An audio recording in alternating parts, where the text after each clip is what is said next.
دین کی خدمت میں میرا کردار کیا ہونا چاہیے، تصور کیا ہے اس کا، ذرا آغاز کریں اس موضوع پر۔ شیطان کی ایک بڑی چال اور اس کا ایک بہت بڑا مکر اور فریب ہمارے ساتھ یہ ہے کہ جب کبھی ہمارے اوپر کوئی دینی مذہبی جذبہ طاری ہوتا ہے تو اس کا رخ ہماری اپنی ذات کی بجائے بدقسمتی سے دوسروں کی جانب ہو جاتا ہے، اور ہم اس وقت میں دوسروں کے عیوب ٹٹولنے، ان کی کمیاں اور کوتاہیاں دیکھنے اور ان سے جو توقعات ہم وابستہ کیے ہوئے ہوتے ہیں اس پر ان کے پورا اترنے کو دیکھتے رہتے ہیں اور خود سے غافل ہو جاتے ہیں،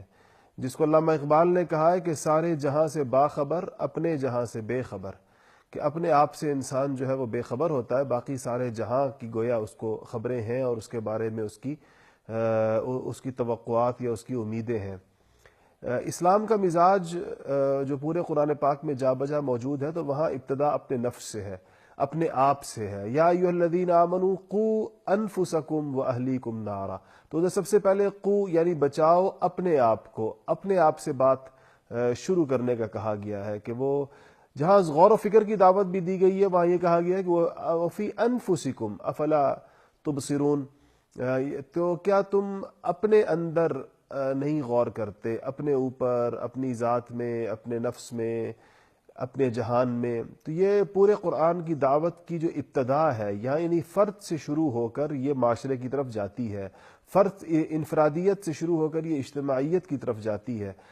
ابتدا اس کی اپنی ذات ہوتی ہے۔ یہ یقینی بات ہے کہ ہم یہ نہیں کہتے کہ مذہب فرد کا معاملہ ہے اور اجتماعیت کے ساتھ اس کا کوئی تعلق نہیں ہے، لیکن ابتدا اپنی ذات سے ہوتی ہے اور یہی کہا گیا ہے۔ اور اس حوالے سے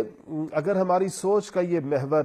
درست ہو جائے اور ہم اپنی جانب متوجہ ہو جائیں تو یہ ایک ہمارے اوپر اللہ جل شانہ کا بہت بڑا احسان بھی ہوگا اور درست طریقے کے ساتھ کام کرنے کے لیے ایک عملی اقدام بھی ہوگا۔ عملی طریقے سے کام اسی طرح شروع ہوگا کہ ہم اپنے آپ کو اپنی ایمانیات سے شروع کریں، اپنی عبادات کو دیکھیں، اپنے اخلاق کو دیکھیں، اپنے معاملات کو دیکھیں، اس کے بعد آ جائیں اپنی معاشرت کی طرف جہاں سے اجتماعیت شروع ہو جائے گی، اور وہاں پر پھر دین کے تمام اجتماعی احکام، چاہے وہ معاملات سے متعلق ہوں یا چاہے وہ عدالت سے متعلق ہوں یا چاہے وہ نفاذ اسلام سے متعلق ہوں، نفاذ قرآن سے متعلق ہوں، اللہ تعالیٰ وہاں تک بات جائے گی۔